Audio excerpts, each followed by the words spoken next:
آپ کی یہاں پہ ایگرو بیسڈ اکانومی ہے اور جتنا بری طرح آپ کا ایگریکلچر اس وقت نقصان میں آ رہا ہے کہ اس کا یہاں کیا میں بات کروں.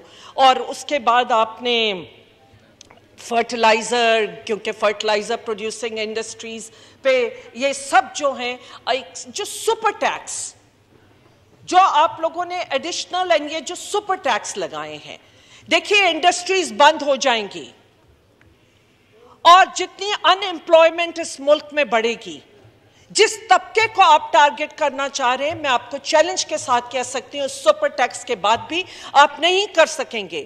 ان کے پاس سیورل طریقے ہیں کہ وہ ٹیکس ایگزمپشنز یا جو یہ بینیفٹس لیتے ہیں کریڈٹ اپنے اس پہ وہ لے لیں گے میوچل فنڈز کی شکل میں اور دوسری چیزوں کی شکل میں، وہ طبقے پھر بچ جائیں گے.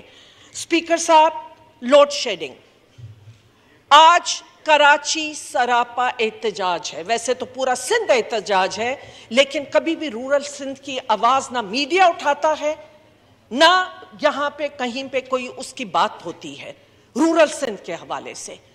اور جس طرح سندھ میں احتجاج ہے، پورا کراچی آپ کو پتا ہے کہ احتجاج ہے یہاں پہ، بلکہ جو آپ کے الائیڈ پارٹیز بیٹھی ہیں میں تو سمجھ رہی تھی کہ ان کی طرف سے اس پہ بڑی زور سے آواز آئے گی.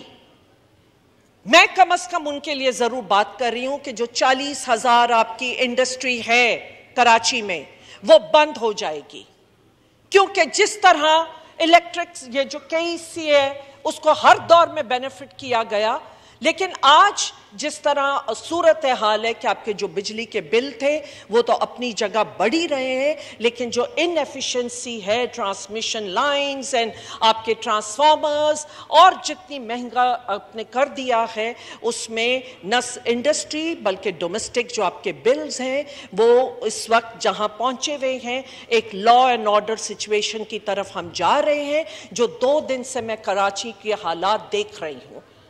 اور وہاں پہ بار بار آپ اس مظلوم عوام کے خلاف آپ FIRs کٹوا رہے ہیں. وہاں پہ امیجن کیجئے کہ جو بلڈنگوں میں اور جس طرح وہاں پہ غریب لوگ یا مڈل کلاس اپنا گزارا کر رہا ہے، اس میں 24 گھنٹوں کی لوڈ شیڈنگ ہو تو وہ کیا کہاں جائیں وہ لوگ، وہ سانس کہاں جا کے لیں.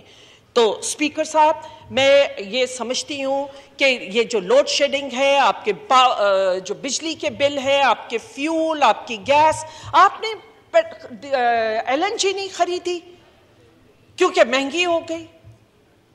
تو ایک طرف آپ کے انٹرنیشنل پرائسز کا وہ ہے، کہہ رہے ہیں کہ انٹرنیشنل پرائس نیچے آئی، تو کیا آپ اس کا امپیکٹ کیا اس کا ایڈوانٹیج پاس آن کریں گے عوام کو؟ اگر وہاں پیٹرول سستا ہوگا 112 یا 100 کم نیچے آئے گا تو کیا وہ بھی ایڈوانٹیج پاس آن کیا جائے گا؟ تو یہ سب چیزیں ہیں کہ جو آپ نے اگر عوام کو ریلیف نہ دیا تو میں لا اینڈ آرڈر سچویشن دیکھ رہی ہوں.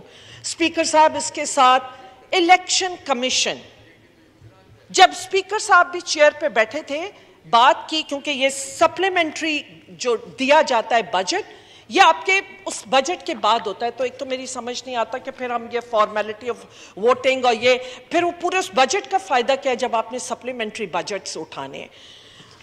الیکشن کمیشن کی بات ہوئی. الیکشن کمیشن کے حوالے سے اگر کوئی بات ہوگی تو وہ اس فلور پر ہوگی. یہ نہ کہا جائے کہ یہ صوبائی سبجیکٹ ہے. ٹریجری بینچز پہ آپ پوری تقریر کرنے دیتے ہیں، لیکن یہاں سے کوئی بولے تو کہا جاتا ہے یہ صوبائی سبجیکٹ ہے. اگر الیکشن کمیشن کی کوئی ویکنیسز ہیں جنہیں آپ سپلیمنٹری گرانٹ بھی دے رہے ہیں تو وہ اسی فلور پہ بات ہوگی. اور جس طرح first phase of local government election ہوا ہے، ہمیں بولنے کی ضرورت نہیں ہے، آپ کے 2 الائز شور کر رہے ہیں. آپ نے اگر کل پریس کانفرنس سنی ہو تو JUI کے ممبرز نے جو ان کے ساتھ وہاں پہ سندھ میں زیادتی ہوئی ہے انہوں نے پریس کانفرنسز کی ہیں. آپ کے MQM ان کی پریس کانفرنسز ہوئی ہے. آپ کے الائز بات کر رہے ہیں کہ جس قسم کی ریگنگ ہوئی رہی ہے. آپ الیکشن کی باتیں کر رہے ہیں کہ بڑی ٹرانسپیرنٹ ہوئی ہے. سندھ 2018 میں، ویسے تو اس سے پہلے بھی ہوتا رہا. ہم تھے جنہوں نے مقابلے کیے تھے ڈکٹیٹرز کے 1997 میں، جب ہم بی بی کے ساتھ کھڑے تھے ہم نے مقابلے کیے تھے.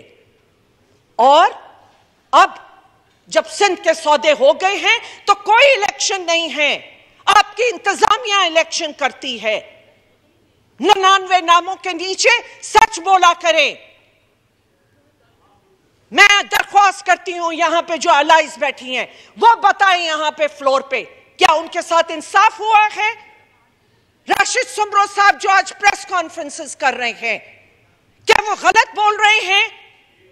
جو کچھ آپ کے ورکروں کے ساتھ وہاں پہ ہو رہا ہے، local government elections totally ragged elections ہوئی ہیں سندھ میں، ایک انتظامیہ کے خلاف ہوتی ہیں. آپ کے ڈی سی، آپ کے پولیس، آپ کا انٹائر انتظامیہ شامل ہے اس میں. آپ جس طرح وہاں پہ چھینا جا رہا ہے، میں یہ کہتی ہوں الیکشن کمیشن سے، میں ان اداروں سے کہہ رہی ہوں آپ کر دیں نیوٹرل اپنی انتظامیہ کو، کریں ایڈمنسٹریشن کو نیوٹرل اور پھر دیکھیے الیکشن. اسپیکر صاحب پلیز، اگر اداروں نے آنکھیں نہ کھولیں، اداروں نے عقل کے ناخن نہ لیے تو ہم ڈیزاسٹر کی طرف آ چکے ہیں.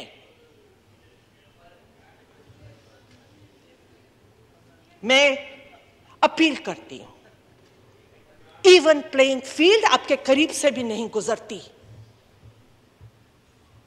آپ نے ایون پلے کرنا ہے، آپ نے سچائی سے کرنی ہے تو لائیے واقعی الیکٹورل ریفارمز لائیے، الیکٹورل ریفارمز لائیے. ہم آپ کا ساتھ دیں گے. ہم ایک فیئر ٹرانسپیرنٹ الیکشن چاہتے ہیں. حکمرانیاں نہیں کرنی ہم نے. حال دیکھیے سندھ کا. خدا را میں کہتی ہوں آپ سب پہ ذمہ داری ہے. یہاں 99 نام کا بار بار تقریروں میں ذکر سنا جاتا ہے. آپ عمرہ کرائیں، آپ حج کرائیں، آپ کعبہ کے اندر ہو آئے، آپ 99 ناموں کے نیچے بیٹھیں. خدا را کچھ اس ملک کے لیے، کچھ سچائی کے ساتھ ہمیں چاہیے. ہم ڈیزاسٹر کے بالکل وہاں آ گئے ہیں کہ ہم ایک ساتھ بیٹھ کے کوئی ایسا رستہ نکالیں جہاں عوام کو ریلیف دیا جائے. تڑپ رہے ہیں لوگ. اسپیکر صاحب میرے حلقے کی ساری اسکیمیں کاٹ دی گئی. No cross talk, please. No cross talk.